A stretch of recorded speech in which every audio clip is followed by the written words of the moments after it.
Quand une puissance mondiale est en déclin, une autre prend sa place.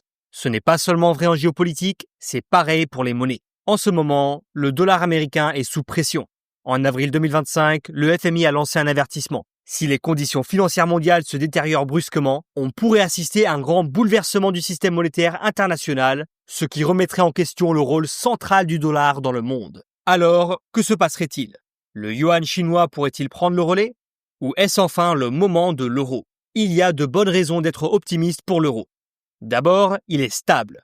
Alors que le dollar est sur une montagne russe, à cause des tensions politiques et de l'incertitude économique, l'euro, lui, reste solide, voire même en hausse. Et sur le plan politique, il y a une vraie dynamique. Les 5 plus grandes économies de la zone euro, la France, l'Allemagne, l'Italie, l'Espagne et les Pays-Bas, viennent de réclamer des réformes pour rendre l'Eurogroupe plus réactif. Par exemple, ils veulent pouvoir prendre plus rapidement des décisions sur les grandes priorités, comme l'union bancaire, qui vise à faire en sorte que toutes les banques de l'UE respectent les mêmes règles et bénéficient d'un filet de sécurité commun. Il y a aussi l'union des marchés de capitaux, un projet pour aider les entreprises à lever des fonds plus facilement à l'échelle européenne et pour permettre aux investisseurs d'investir partout dans l'UE. Et d'ailleurs, on prépare une vidéo à ce sujet, donc n'hésitez pas à vous abonner. Et puis, il y a l'euro numérique, une nouvelle forme de monnaie digitale émise par la Banque centrale européenne qui permettrait de réduire la dépendance à des acteurs non européens comme Visa, Mastercard ou PayPal. Et ce projet d'euro numérique a déjà franchi la moitié de sa phase préparatoire, prévue sur 2 ans. Si tout se passe bien, son lancement complet pourra avoir lieu autour de 2028. Et encore une bonne nouvelle. Le 3 juin, la Commission européenne a donné son feu vert à la Bulgarie pour rejoindre la zone euro. Bienvenue à bord. Revenons à notre sujet. Une autre raison pour laquelle l'euro se porte bien, c'est que le dollar, lui, ne va pas très bien. Récemment, l'euro est passé à la 3e place dans les réserves des banques centrales, dépassé par l'or. Mais ce n'est pas aussi grave que ça en a l'air. En réalité, ce changement en dit bien plus sur le déclin du dollar que sur une quelconque faiblesse de l'euro. Et le dollar a effectivement du mal. Depuis le début de l'année, l'indice DXY, qui mesure la performance du dollar à l'échelle mondiale, a chuté de 10,4%. Et pendant ce temps, l'euro a gagné 13,6%. La raison principale, c'est Trump. Bon, on va pas entrer dans le détail de ces taxes douanières ici, c'est un sujet à part entière. Mais l'essentiel, c'est que ces politiques commerciales imprévisibles ont secoué les marchés mondiaux. Et il a clairement affirmé vouloir affaiblir le dollar pour favoriser les exportations américaines. Et ce n'est pas qu'une question de devise. Les taux des obligations américaines augmentent, ce qui signifie que le gouvernement devra payer plus d'intérêts à moins de réduire le déficit. C'est assez de quoi alimenter les inquiétudes des investisseurs sur la stabilité financière des États-Unis. Et c'est là que l'euro en profite. Environ 75% des banques centrales déclarent vouloir réduire leur avoir en dollars. Beaucoup se tournent vers l'or, mais aussi vers d'autres monnaies comme le dollar canadien, le dollar australien ou le yuan chinois. Dans ce paysage, l'euro se démarque. Il est stable, soutenu par une zone économique solide et reste au cœur du commerce mondial. Alors oui, techniquement, il est en 3e position. Mais à mesure que la confiance dans le dollar s'effrite, le rôle de l'euro comme monnaie de réserve mondiale pourrait bien se renforcer. Et quand les banques centrales commenceront à vendre leur or, elles pourraient le remplacer par des euros. Mais soyons honnêtes, l'euro est encore très loin de pouvoir remplacer le dollar. Le dollar américain est encore beaucoup trop puissant. Mais cela pourrait changer dans les années, voire les décennies à venir.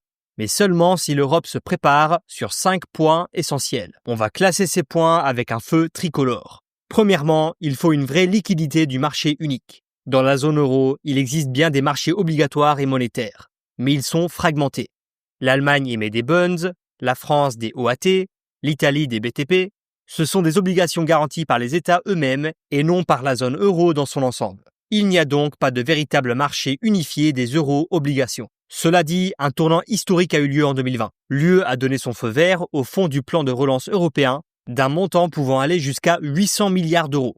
Pour la première fois, l'Union a emprunté collectivement sur les marchés financiers, un pas majeur vers un fonctionnement plus proche d'une véritable union économique. Avec des obligations allant de 3 à 30 ans, l'UE construit discrètement une courbe de rendement complète en euros. En émettant plusieurs centaines de milliards d'euros de dette à long terme, elle ne finance pas seulement la relance, elle rend aussi l'euro plus attractif comme monnaie de réserve mondiale. Mais aux États-Unis, c'est la norme. Il existe un seul marché obligataire, immense et très liquide, celui des trésors. Avec des titres de différentes maturités, régulièrement émis en grande quantité, il n'existe tout simplement pas de concurrence côté européen. Verdict orange. L'UE progresse, mais lentement. On met en place des outils, comme le plan de relance européen, Mais ce sont encore des mesures ponctuelles, temporaires, qui ne constituent pas un vrai marché permanent d'euro-obligations. Deuxièmement, il faut une plus grande unité politique et budgétaire. Dans la zone euro, il n'existe ni trésor fédéral, ni ministre européen des finances. Les politiques budgétaires restent nationales. Chaque décision majeure, comme un emprunt commun, doit être approuvée par les 27 États membres. L'Union souffre encore de lenteur et de division dans sa prise de décision. Le plan de relance européen a été un pas important, mais contrairement au trésor américain, ces euro-obligations ne sont ni émises régulièrement, ni à grande échelle. Aux États-Unis, le Congrès vote un budget fédéral unique. Le Trésor peut agir rapidement en cas de crise avec le soutien de la Fed. Et la Fed peut émettre de la dette sans devoir passer par des dizaines de votes à chaque fois. Verdict, rouge.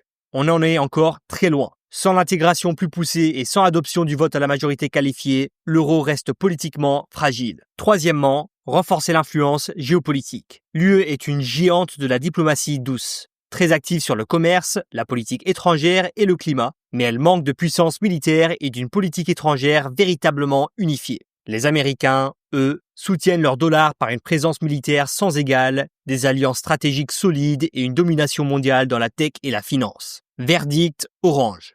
Des progrès, mais encore insuffisants. Une monnaie de réserve tire sa force d'un pouvoir global, militaire, diplomatique et économique. L'Europe avance, mais reste encore loin du niveau des Américains. Quatrièmement, intégrer pleinement les marchés de capitaux. La zone euro reste désunifiée. Des règles fiscales différentes, des lois sur l'insolvabilité variées et des régulations disparates. Les investisseurs rencontrent des obstacles pour déplacer leur argent d'un pays à l'autre. Aux États-Unis, il existe un marché des capitaux unique. Il est facile de déplacer des capitaux, de faire entrer des entreprises en bourse ou d'accéder au crédit dans les 50 États. Verdict, orange. Les progrès sont lents mais réels. L'union des marchés de capitaux est à l'ordre du jour, mais elle est loin d'être achevée. Enfin, une banque centrale européenne forte et crédible. L'indépendance de la Banque centrale européenne et son objectif clair de stabilité des prix sont de grands atouts. Les investisseurs ont confiance en elle. La Réserve fédérale américaine est un leader mondial de longue date. Mais la BCE est en train de rattraper son retard. Verdict, vert. La zone euro brille sur ce point. Dans l'ensemble, l'euro est sur la bonne voie. Mais il doit encore surmonter d'importants obstacles politiques et géopolitiques avant de pouvoir vraiment rivaliser avec le dollar. Bon, soyons clairs, l'euro ne remplacera pas le dollar de sitôt. Les États-Unis dominent toujours avec les marchés les plus profonds, les actifs les plus sûrs et un pouvoir inégalé. Quant au yuan, la Chine rêve de voir le yuan rivaliser avec le dollar, mais avec des contrôles stricts des capitaux et une confiance des investisseurs fragiles, ce n'est pas encore le cas. Sans marché ouvert et une transparence juridique solide, il ne peut tout simplement pas offrir la stabilité nécessaire à une vraie monnaie de réserve mondiale. Mais le déclin du dollar représente une grande opportunité pour l'euro, pour accroître son influence, renforcer l'économie et unir l'UE. Le secret, émettre de vraies obligations européennes à grande échelle. Le plan de relance européen a été un début, mais un coup unique. Il faut des émissions régulières et prévisibles, chaque mois comme les trésors américains. Cela crée de la confiance et attire les banques centrales. Faire grandir l'euro, ce n'est pas qu'une question économique. Cela nous unirait fiscalement et renforcerait notre influence mondiale à notre façon. Pour une indépendance financière face à Trump, à la Chine ou aux États pétroliers, tout commence par un euro plus fort et plus indépendant.